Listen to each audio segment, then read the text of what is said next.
Media mogul Michael Bloomberg is one of the richest men on the planet, with an estimated personal net worth of more than $34 billion. Since stepping down as mayor of New York, he has stepped up his propaganda campaigns in the climate wars. On January 31 of this year, United Nations Secretary General Ban Ki-moon announced that he had appointed Mr. Bloomberg as his special envoy for cities and climate change. In this new job, Bloomberg is rounding up political support for a new UN Global Climate Treaty to replace the expired Kyoto Protocol. In June of this year, Bloomberg released a new report entitled Risky Business: The Economic Risk of Climate Change, along with fellow billionaire Tom Steyer and former Treasury Secretary Hank Paulson, the bailout king, who previously served as CEO of Goldman Sachs, the infamous Wall Street firm that is commonly known as the vampire squid. The message from these folks is clear, and it is the same one that the UN and the science fraud practitioners of the global warming alarm choir have been singing for years. You know the tune.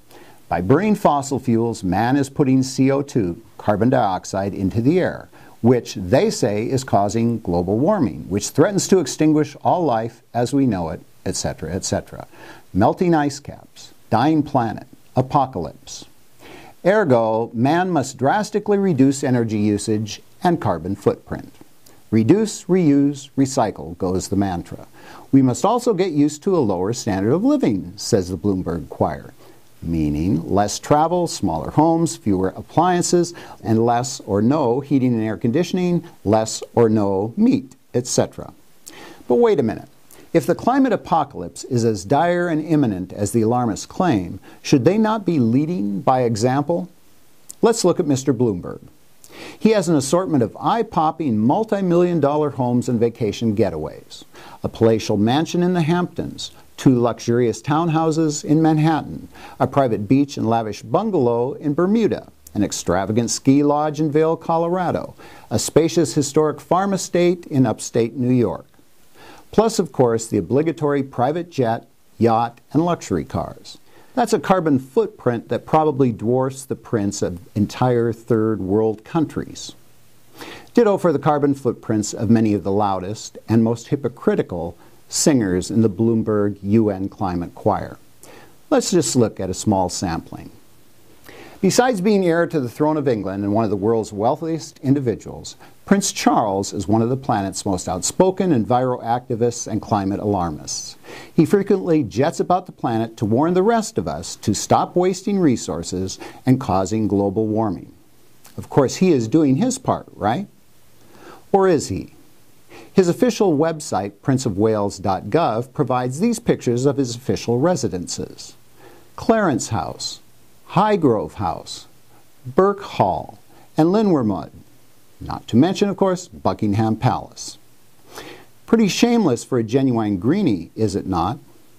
But that's not all. As the Daily Mail reported last year, Prince Charles has come under fire from the residents of rural Cornwall for his plans to tear up the historic and spectacularly scenic countryside for a lucrative housing development that would include 1,000 homes. The headline for the Daily Mail story reads, quote, "How Prince Charles, the Green Champion, is concreting over the countryside to pay for his lavish lifestyle," end quote. Here are a couple more members of the climate alarm choir: Brad Pitt and Angelina Jolie, 2 of the best-known glamour faces on the planet. Brad Pitt has spoken passionately regarding the need for global action on climate change. His speech at the Clinton Global Initiative is one example. Here's a story from August 25th. Brad Pitt and Angelina Jolie touched down at the Nice airport with their brood on a private jet as they enjoy a summer break in France. Just a hunch, but it is doubtful that their jet was powered by solar panels or windmills. They apparently will be staying at the Chateau Miraval, a wine chateau and estate that serves as their vacation home in France. Now, the point of all the foregoing is not to suggest that Michael Bloomberg, Prince Charles, or the Brangelinas don't have a right to enjoy their wealth to the fullest. But it is worse than unseemly for them to preach austerity and to attempt to force austerity on the rest of us while they, the great and the good, live the champagne and caviar lifestyles. The Bloomberg hypocrite climate choir is big and noisy, including millionaires and billionaires such as David Rockefeller, Teresa Heinz Kerry, Ted Turner, Arnold Schwarzenegger, Eric Schmidt, Al Gore, George Soros, and Madonna, to name a few.